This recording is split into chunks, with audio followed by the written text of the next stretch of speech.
Inhumans के last episode में हमने देखा था कि क्वीन मेडुसा जो है अपने कुछ साथियों को लेती है रॉयल फैमिली के लिए और निकल जाती है स्क्रल के जहाज में अपने हस्बैंड को ढूंढने के लिए। और दूसरी तरफ हमने देखा था कि उसके हस्बैंड के ऊपर और उसके बेटे दोनों जो हैं वो स्क्रल की कैद में होते हैं और उनके ऊपर बहुत ज़्यादा टॉर्चर किया जा रहा होता है। तो अब आगे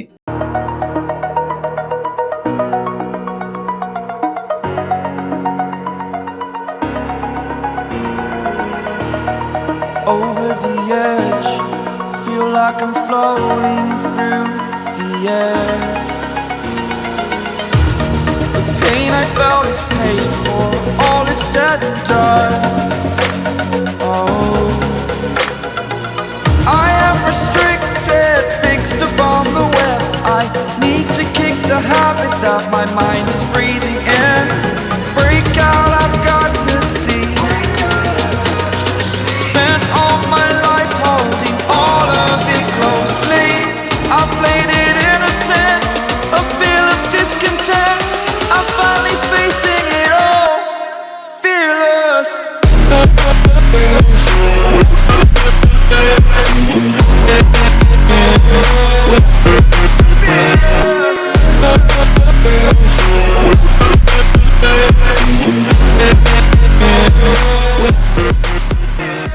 हम यहीं से शिफ्ट होते हैं क्वीन मेडुसा के पास जो कि उस शिप के अंदर होती है और अपने लोगों के बारे में सोच रही होती है जिसको वो अभी छोड़कर आई है वहाँ पे उस मून के ऊपर। और वो सोचों में खोई हुई होती है, लेकिन अचानक क्रिस्टल वहाँ पे आती है और कहती है कि कार्डनेक बोल रहा है कि हम पहुँच चुके हैं। और वो पूछती है कि मेरी बहन क्या तुम मुझे बताना चाहोगी कि एग्जैक्टली हम लोग जा कहाँ रहे हैं और हम अपने घर को छोड़ के इस तरह से क्यों जा रहे हैं। ये इतना ज़रूरी कैसे हो सकता है कि हम अपने घर को छोड़ के इस तरह से जा रहे हैं। क्या मेडुसा तुम मुझसे बात करोगी कि नहीं करोगी।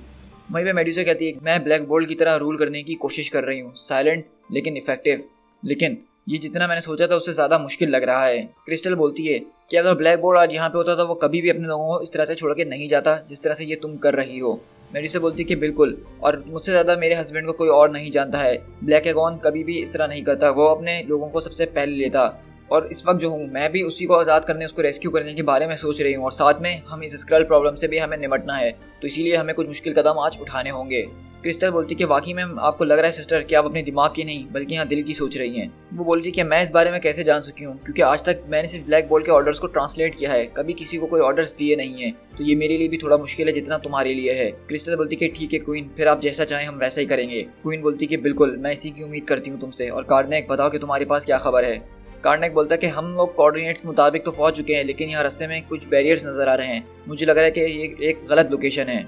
तो मेडुसा कहती है नहीं, हम बिल्कुल सही जगह पे हैं, क्या यहाँ के रहने वालों को पता है कि हम लोग यहाँ पे आ चुके हैं। तो कहता है कि नहीं, मैंने इस तरह की शील्ड बनाई है कि किसी को हमारे आने की यहाँ पे खबर नहीं हुई है अभी तक।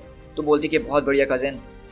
तो मेडुसा बोलती कि मेरी बहन, अब मैं चाहती हूँ कि तुम अपनी एयर की पावर्स को इस्तेमाल करो। तो वो पूछती कि ऐसा क्यों। तो मेडुसा बोलती है क्योंकि अब हम यहाँ से बाहर जा रहे हैं।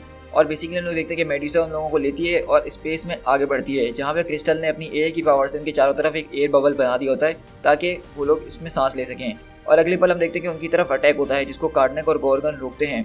और वो बोलता है गोर्गन कि माय क्वीन, हमें इनके अटैक का जवाब देना होगा। लेकिन क्वीन बोलती है कि स्टैंड डाउन, हम यहाँ पर लड़ने के लिए नहीं आए हैं। तो गोर्गन बोलता है कि हाँ बिल्कुल, लेकिन वो लोग तो आए हैं ना। तो बोलती कि हाँ, लेकिन हम यहाँ पे आज कोई लड़ाई नहीं करेंगे वॉरियर्स, हम यहाँ पीस में आए हैं, हम किसी को हार्म नहीं पहुँचाएंगे और हम इनके यहाँ पे लीडर से मिलने आए हैं। तो क्रिस्टल बोलती है क्या तुम्हारा दिमाग ख़राब हो चुका है बहन। तो बोलती है कि नहीं, ये मेरी मजबूरी है, मैं अपने हस्बैंड को मिस कर रही हूँ, मेरा बेटा मेरे साथ नहीं है और मेरे लोग इस वक्त बहुत ज़्यादा मुसीबत में है, और इसीलिए हमारे दुश्मन का दुश्मन हमारा दोस्त है। और इस तरह हम लोग देखते हैं कि क्वीन मेडुसा जो है बेसिकली यहाँ पे क्री के हेड रॉनिन द अक्यूजर से मिलने आई हुई होती है, जो कि इनका बहुत पुराना दुश्मन है। और वहीं पे स्क्रल के पास हम शिफ्ट होते हैं, जो कि बोलता है कि तुम अपने आप को इनह्यूमंस बुलाते हो, लेकिन ये पूरी तरह से सही नहीं है, क्योंकि साइकोलॉजिकल अगर तुम लोग को देखा जाए तो तुम लोग बहुत हद तक अभी तक ह्यूमन ही हो, तुम्हारे अंदर कुछ ऐसी खास बात नहीं है। और इस तरह हम लोग देखते हैं कि उसने ब्लैक बोर्ड का दिमाग खोल लिया होता है और उसके ऊपर एक मशीन लगा दी होती है। और सर्टेनली तुम लोग तो एक स्क्रल हो ही नहीं सकते हो, तुम तो हमारे करीब भी नहीं आ सकते हो। तुम्हारा ब्रेन अभी भी जो है लॉजिक पैटर्न्स को फॉलो करता है और इसी तरह तुम्हारी ये चीज़ें काम करती हैं। तो वहाँ पे अशूरा पूछता है क्या ये मेरे फादर को मार डालेगा। तो वो लेडी बोलती कि नहीं अशूरा, तुम ऐसा सोच भी कैसे सकते हो, हम कभी ऐसा नहीं करेंगे, हम यहाँ पे मिलके काम करना चाहते हैं ताकि हम एक साथ आगे बढ़ सकें और इस सब में तुम्हारे फादर को कुछ भी नुकसान नहीं पहुँचेगा। और बेसिकली हम लोग देखते हैं कि इस मशीन के जरिए वो जो है ब्लैक बोल्ट की पुरानी मेमोरीज देख रहा होता है, जिसको वो इस्तेमाल कर सकता है उसकी वॉइस निकलवाने के लिए, और उसका पूरा ओरिजिन देख रहा होता है कि किस तरह से जब ये पैदा ही हुआ था, जब ये छोटा ही सा था, इतनी जोर से चिल्लाया था कि सारे लोगों का दिमाग खराब हो गया था, और तब से ही इसको जो था एक अलग जगह पर रखा जाता था इन ह्यूमंस के बीच में, और बहुत सारे लोग इससे डरते थे, लेकिन सिर्फ एक थी जो इसकी तरफ खींची आती थी। और इसी तरह वो देखता है कि मेडुसा जो है इसकी सबसे बड़ी वीकनेस है, तो वो बोलता है कि लगता है मुझे वो मिल गया जिसकी हमें तलाश थी। और इस तरह वो वहाँ पे उसके दिमाग के जरिए उसको फॉल्स मेमोरीज डाल रही होती है, उसके दिमाग के साथ खेलने की कोशिश कर रही होती है। और वहीं पे रॉनिन पूछता है कि ये बताओ कि तुम क्री स्पेस के अंदर क्या कर रही हो मेडुसा। तो वहीं पे मेडुसा बोलती है कि Ronin the accuser, in humans की रॉयल फैमिली तुम्हारे साथ बातचीत करना चाहती है। तो रॉनिन पूछता है कि चाहती है, तुम मुझ पर यहाँ ऑर्डर चलाने आई हो। तो वहीं पे कार्डनैक बोलता है कि ज़्यादा गुस्सा होने की ज़रूरत नहीं है गॉर्गन, मैंने सारे सिनारियोस चेक कर लिए हैं, अगर हम यहाँ लड़ेंगे तो बहुत ज़्यादा खतरनाक हो सकता है। तो मेडुसा बोलती है कि तुम्हारे एम्पायर ने हमें काफ़ी साल पहले बनाया था, तुमने हमें इसीलिए बनाया था ताकि हम स्क्रल एम्पायर को इन्फिल्ट्रेट कर सके और इनको मुकम्मल तौर पर डिस्ट्रॉय कर सकें। तो रॉनिन बोलता है क्या तुमने सुना नहीं इस बारे में कि स्क्रल के साथ हमारी जंग ख़त्म हो चुकी है और हम हार चुके हैं। मेडुसा बोलती है कि हाँ, और मेरे ख्याल से ये बात तुम्हें अभी भी चुपती होगी। तो रॉनिन गुस्से में आके बोलता है तुम यहाँ पे पुराने जख्मों को खोलने आई हो क्या।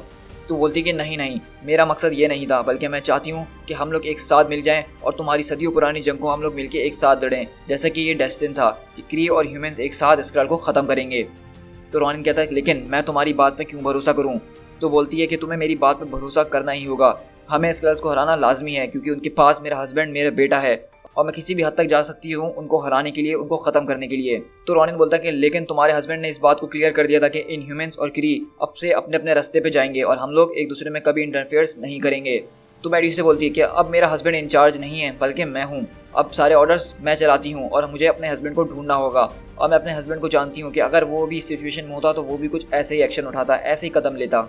रॉनिन बोलता है कि ठीक है, लेकिन मैं तुम्हारी बात पर कैसे भरोसा कर लूँ कि तुम मुझे इस्तेमाल नहीं कर रही हो स्क्रल्स को ख़त्म करने के लिए, तुम कुछ ऐसा करो जिससे मुझे तुम्हारे ऊपर ट्रस्ट कर सकूं।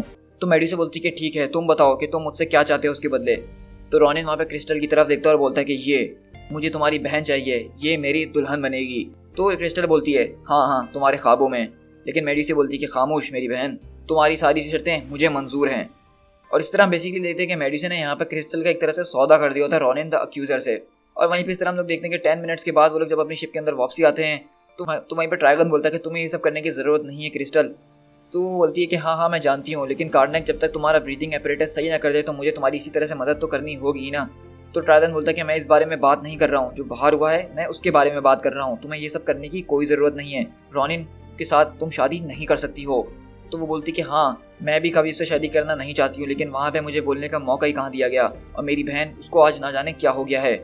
तो ट्राइगन बोलता है कि तुम फिर यहाँ से भाग जाओ कहीं दूर और यहाँ पे कभी लौट कर मत आना। तो बोलती है कि सच में मैं कुछ ऐसा ही करने वाली हूँ। लेकिन पीछे से मेडुसा आती है और बोलती है कि तुम ऐसा कुछ भी नहीं करने वाली हो, तुम्हारी फैमिली को तुम्हारी ज़रूरत है और तुम्हें इसको एक्सेप्ट करना ही होगा। वहीं से कार्डनैक उनके स्पीकर्स में बोलता है कि माय क्वीन, मैं कार्डनैक बोल रहा हूँ और हमें कुछ मिला है, आप जल्दी से मुझे क्री के फ्लैगशिप जहाज़ में मिलिए। और वहीं पे वो लोग जो हैं कार्डनैक की तरफ चले जाते हैं, ट्राइडन को वहीं पानी के अंदर छोड़ के। और कार्डनैक बताता है कि रॉनिन ने अपने जहाज़ का सारा डेटा और सारी क्री की जो इन्फॉर्मेशन थी वो मेरे हवाले कर दी है, और इससे मेरे पास बहुत एस्टॉनिशिंग चीज़ें आई हैं। इसके ज़रिए मैंने स्क्रल एम्पायर की काफ़ी ज़्यादा नॉलेज जमा कर ली है थोड़ी सी देर में, और मैं उनकी बहुत सारी चीज़ें भी जान चुका हूँ। तो वो बोलती क्या तुमने ब्लैक बोर्ड को ढूंढने का तरीका ढूंढ लिया है। तो बोलता कि डायरेक्टली तो नहीं, लेकिन मुझे उनके इस पूरे के पूरे कम्युनिकेशन सिस्टम के अंदर एक छोटी सी वीकनेस नज़र आई है। स्क्रल्स जो है अपनी सिक्योरिटी को बहुत ज़्यादा टाइट रखते हैं, लेकिन फिर भी मेरा काम तो यही है ना कि मैं चीज़ों के अंदर से वीकनेस निकालूं।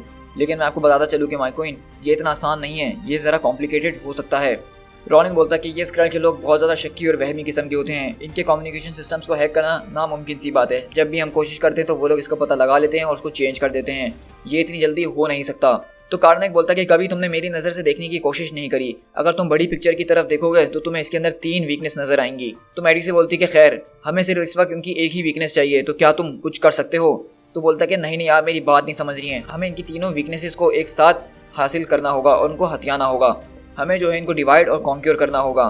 तो क्रिस्टल बोलती है कि हम पहले अपने आधे से ज़्यादा लोगों को छोड़ चुके हैं और अब तुम यहाँ से बटने की बात कर रहे हो, ऐसा नहीं हो सकता। तो मेडुसा बोलती है कि हमें जो भी करने की ज़रूरत पड़ेगी हम वो करेंगे। तो क्रिस्टल बोलती है कि तुम्हें हो क्या गया है बहन, तुम अपना दिमाग चलाओ, तुम यहाँ पे फैमिली डिस्ट्रॉय करने की बात कर रही हो। और इसी तरह वहाँ पे इन लोगों के बीच थोड़ी बहुत बहस चलती है, लेकिन वहीं पे मेडुसा जब बोलती है कि इनको ये करना होगा तो इनको करना ही होगा। तो वहीं पे कार्नाक बोलता है कि हम जो है इसमें लॉक जो का इस्तेमाल करेंगे क्योंकि मैंने इसकी टेलीपोर्टेशन पावर्स को थोड़ा सा और बढ़ा दिया है और की टेक्नोलॉजी की वजह से अब हम बहुत ज़्यादा दूर तक लॉक जो की मदद से टेलीपोर्ट हो सकते हैं। और इस तरह हम लोग देखते हैं कि वो लोग टेलीपोर्ट होकर एक और जगह पे जाते हैं जहाँ पे कार्नाक ने इनको भेजा होता है और बोलता है कि क्रिस्टल और मेडुसा आप लोग अर्थ पे जाएंगे जहाँ पे आप थंडरा से मिलेंगी। ये एक वॉरियर क्वीन है और इसके तौर तरीके बिल्कुल अलग ही हैं और उस कैंप के अंदर उसने एक चीज़ को कैप्चर किया हुआ है जो कि हमें उसकी ज़रूरत है। और दूसरी तरफ गॉर्गन और मैं रीगल 3 जाएंगे, हम वहाँ पे एक रिकॉर्डर एंड्रॉइड की तलाश में जाएंगे जो कि मेरे हिसाब से स्क्रल के कम्युनिकेशन एल्गोरिथम को क्रैक कर सकता है।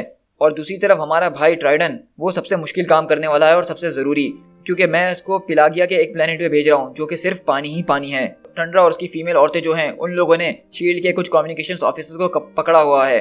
हमें जो है उनके कैंप को इन्फ्लेरेट करना है और उनको ढूंढना है और उनके कल्चर को ज़रा ध्यान में रखना, वो तुमसे काफ़ी अलग हैं। और इस तरह हम लोग देखते हैं कि मेडुसा और क्रिस्टल भी जो है वहाँ पे उनके जैसे ही रूप में वहाँ पे घुसते हैं उनके कैंप के अंदर। और वहीं पे गॉर्गन बोलता है कि हम लोग उनकी लाइब्रेरी में जाएंगे जहाँ से हम उनकी इन्फॉर्मेशन लेंगे। मैं जाके खुद चुपचाप से ये देखूंगा कि उनके कौन से रिकॉर्डर के अंदर वो डेटाबेस मौजूद है जो कि कोड क्रैक कर सकता है। और दूसरी तरफ गॉर्गन वो ज़रा हैवी लिफ्टिंग करेगा। ट्राइडन वो जाएगा उस प्लेनेट के डीपेस्ट ट्रेंच के अंदर क्योंकि स्क्रल्स ने उस प्लेनेट के ऊपर अपना एक बीकन गाड़ा हुआ है।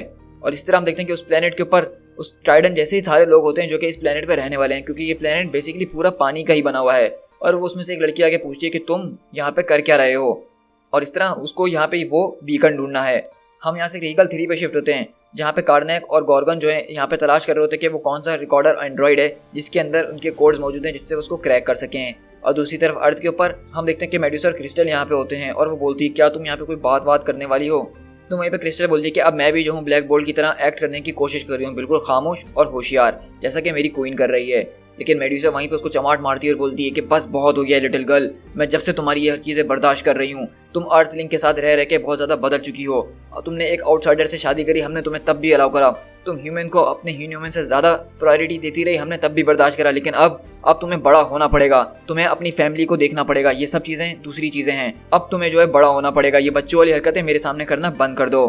और वहीं पे हम देखते हैं कि वहाँ पे एक औरत आती है और बोलती है कि सिस्टर तुम लोग रूल्स जानते हो, अगर तुम लोग के बीच कोई डिफरेंसेस हैं और लड़ना चाहते हो तो हम उसकी रिस्पेक्ट करते हैं, हम उसको इनकरेज करते हैं और हम चाहते हैं ये सारे डिफरेंसेस एरिना के अंदर सॉल्व किए जाएं। और इस तरह टंडरा वहाँ पे आ जाती है और वहीं पे स्क्रल बोलता है कि तुम तो अपने क्वीन के बारे में भी नहीं जानते हो कि इस वक्त उसके ऊपर क्या बीत रही होगी, तुम तो ये भी नहीं जानते कि वो जिंदा भी होगी कि नहीं। ये जो तुम्हारी साइलेंट वॉर थी ये उसके बाद की बात है जब हमने देखा कि तुम रात रात जो हो अपने बिस्तर में से उठ के जाते हो और अर्थ पे जाते हो वहाँ पे इल्यूमिनाटी से मिलने के लिए। और इसी की वजह से हमारा इंटरेस्ट तुम्हारे अंदर कुछ ज़्यादा ही बढ़ गया था। और हमें ये लगा था कि जब हल्क वहाँ पे आया था तुमसे लड़ने के लिए तो हमें ये लगा था जब हल्क ने जो है ब्लैक बोल्ट के ऊपर अटैक करा तो हमने जो रिप्लेसमेंट वहाँ छोड़ी थी तुम्हारी जगह वो रिवील हो जाएगी। तुम्हारी जो क्वीन मेडुसा थी उसने उसको गिरने नहीं दिया बल्कि उसको अपने हाथों में ले लिया और उसकी और ज़्यादा खिदमत करने लगी, उससे और ज़्यादा क्लोज हो गई। और इस तरह तुम्हारी क्वीन और हमारा रिप्लेसमेंट जो था वो एक साथ बहुत सारी रातें गुजार चुके हैं। यही चीज़ मैं ढूंढ रहा था इसको गुस्सा दिलाने के लिए। अब हम लोग फायर करने के लिए बिल्कुल रेडी हैं। तो इस तरह से हमने देखा कि ब्लैक बोल्ट को उन्होंने किस तरह से भड़काया और इसकी पावर्स को एक साथ जमा कर लिया है। एम्पलीफायर को जो है पोजीशन में लेकर आओ और मैंने कहने के ऊपर टारगेट सेट कर देना। अब वक्त आ गया है कि इसके एंगर को टेस्ट किया जाए और इस सबको ख़त्म किया जाए। मैं तुम्हारा जो हूँ ये एक्सप्रेसिव चेहरा काफ़ी टाइम से नोट कर रहा हूँ और हाइनेस तुम जो काफ़ी देर से यहाँ पे इंतज़ार कर रहे हो कि तुम्हारी फैमिली शायद ये दरवाज़ा तोड़ते हुए आएगी तुम्हें बचाने के लिए, है ना?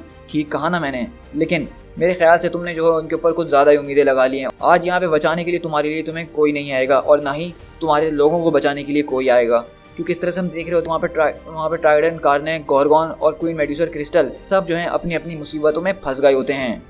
To be continued.